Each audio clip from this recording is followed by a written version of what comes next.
என் உயிரினும் மேலான ஆத்மபந்துகளுக்கு எம்பெருமானை பிரார்த்தித்து ஆசீர்வாதம். அதிகம் பேசாதே, அதிகம் பாசம் வைக்காதே, அதிகம் யாரையும் உண்மையாக நம்பிவிடாது. இன்றைக்கி வாழ்க்கையில் இது பல பேருடைய வாழ்க்கையில் நடத்தப்பட்டு நடந்து ஏமாந்து போனவர்கள் இன்றைக்கு மன உளைச்சல் நிறைய பேர் இருக்கா. அதிகம் பேசினாலே நம்ம என்ன பேசுகிறோம் எது பேசுகிறோம்னு தெரியாமல் போயிடும், கண்ட்ரோல்லாம் போயிடும். அது என்ன விஷயம் பேசணுமோ அதை மட்டும் பேசணும். தேவையில்லாது பேசுறதுக்கே மைண்ட் கண்ட்ரோல் இருக்காது, வார்த்தைகளையும் ஒரு கண்ட்ரோல் இல்லாமல் போயிடும். அதேமாதிரி அதிக பாசம், உறவுக்குள்ளேயே பாசங்கள் ஏமாற்றப்படுகிறது. பெத்த பிள்ளையாக இருந்தா என்ன, கட்ட கணவனாக இருந்தா என்ன,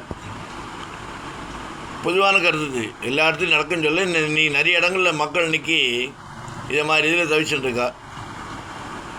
பிள்ளைகளும் சரி பொண்ணும் சரி ஒரு காலகட்டத்தில் அவளுக்கு ஏற்ற மாதிரி நடக்கலன்னா வெறுக்கிறா, நம்மளை விட்டு ஒதுங்கி போகணுன்னு நினைக்கிறா. இதனால் ஏற்படக்கூடிய மன உளைச்சல் யார் பாசத்தை அனுபவிச்சுருக்கா அவளுக்கு தான் அந்த பாதிப்பு. அதே சமயத்தில் அதிகம் தேடி போகாது யாரையும். அதுக்கோசம் நீ போகக்கூடாதுன்னு சொல்ல, தேவைப்பட்டால் தேவையான நேரத்தில் தேவையானவர்களுக்கு தேவையானது செய்யச்சே போய் பார்த்து செஞ்சு வந்தால் போதும். ஏன்னா தேவையில்லாமல் போச்சு, தேவையில்லாத வார்த்தைகள் வளரும், தேவையில்லாத பேச்சு வரும், தேவையில்லாத பேச வேண்டிய வரும். இதெல்லாம் என்ன ஆகுது, அவளும் பாதிக்கப்படுறா. நீ நல்லது சொல்லச்சு அவளுக்கு அது கருதலாக படித்து அவள் டக்குன்னு இதாக பேச உங்களுக்கு இதனால் மன உளைச்சல் ஏற்படும், நீங்களும் பாதிக்கப்படுறீங்க. இதனால் மருத்துவம் மருந்து சுகரு ப்ரெஷரு என்னென்னோ அதில் என்ன எல்லா வியாதியும் வருது. காரணம் நம்ம தான்.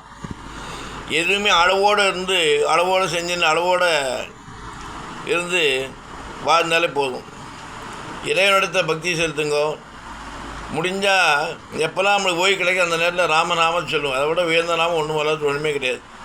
அதனால் புரிந்து கொண்டு புரிதலோடு எல்லாம் அளவோடு இருந்தால் மகிழ்ச்சியோட ஆனந்தத்தோடு வாழ வேண்டும் என்று கூறிக்கொண்டு ராமானுஜன் திவ்ய திருவடிகளே சரணம்.